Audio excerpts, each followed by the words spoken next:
Comrade মাও Zedong এর জন্মদিনে, আবির্ভাব দিবসে, পয়দা দিবসে কমরেড মাওয়ের কিছু কথা স্মরণে আসছে, মনে পড়ছে। বহুকাল আগে পড়া তো, আর সেই সাথে এমনই দিনে আমারও একজন জীবন সঙ্গী, জীবনধাত্রী বা জীবন তৃষ্ণার দেবতা বা দেবী আমার কমরেড, তিনিও আজ প্রতিবন্ধী জীবনযাপন করছেন, দৃষ্টি প্রতিবন্ধী। তারপরেও আমি থেমে নেই। তারপরেও কিছু বাঞ্চোত, কিছু চুতমারানি, কিছু মাদারচোত রিপোর্ট করেছে। আমি ধরে নিচ্ছি তারা আওয়ামীপন্থী, তারা খুব ভালো মতো ইয়ে করেছে। আরে মাদারচোদরা শোন, কমরেড মাওয়ের কথা বলি। কমরেড মাওয়ের কাছে কিছু লোক এসেছিলেন, বলেছিলেন যে কমরেড আমাদেরকে বা নেতাজি আমাদেরকে এই ব্রিজটা করে দেন, ওইটা করে দেন, সেটা করে দেন। তখন তিনি বলেছিলেন, শুনেন, আমি আপনাদেরকে এখনই ব্রিজটা করে দিব, এই পুল করে দিব, কালভার্ট করে দিব, এটা করে দিব, সেটা করে দিব, কিন্তু আপনারা 50 বছর পরের কথা চিন্তা করেন, 70 বছর পরের কথা চিন্তা করেন। চিন্তা করেন একবার যে যদি আমি কলকারখানা স্থাপন করি তবে কি হবে, তবে আপনার নাতিপুতিরা খেয়ে পড়ে বাঁচতে পারবে। ঠিক তাই হয়েছে না? তাই হয়েছে। আপনারা না হয় নদীতে ডুবে মরবেন, আপনারা না হয় না খেয়ে মরবেন, কিন্তু আপনাদের নাতিপুতিরা খেয়ে পড়ে বাঁচতে পারবে, জীবন ধারণ করতে পারবে।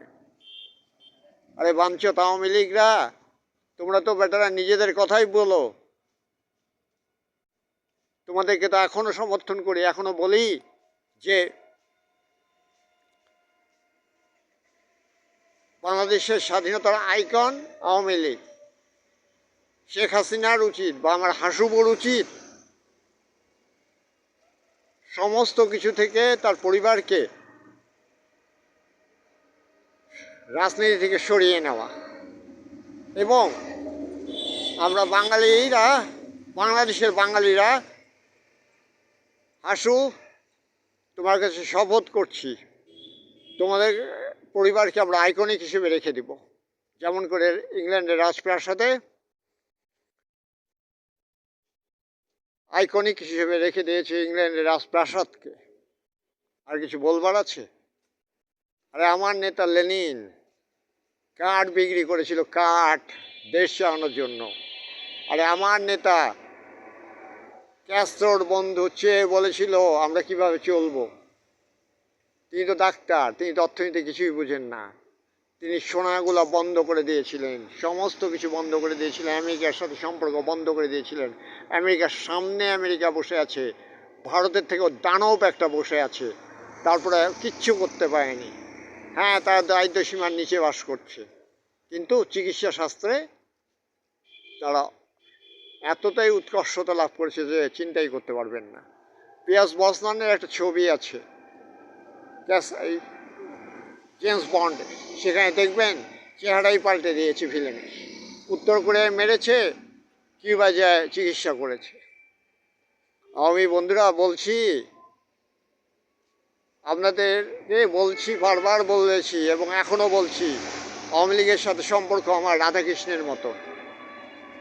আমি এখনও আওয়ামী লীগকে ভালোবাসি, কিন্তু আপনারা আমাকে ভুল বুঝলেন। বুঝেন, মারা খাবেন আপনারাই খাবেন, পরে বুঝতে পারবেন। তার কমরেড মাও, লাল সালাম, বিপ্লব দীর্ঘজীবী হোক। এবং আমার কমরেড, তোমার জন্মদিনেও তোমাকেও ফুলের শুভেচ্ছা। আমাদের সুদীর্ঘ 23 বছরের জীবন আরও 50 বছর চলুক, আর 100 বর্ষ চলুক। বাংলাদেশি ইতিহাস যেন আমাদেরকে মনে রাখে, এবং আমাদেরকে মনে রাখতেই হবে, আমাদেরকে স্মরণে রাখতেই হবে। বাংলাদেশ দীর্ঘজীবী হোক। লাল সালাম, লাল সালাম কমরেডরা, লড়াই চালিয়ে যান।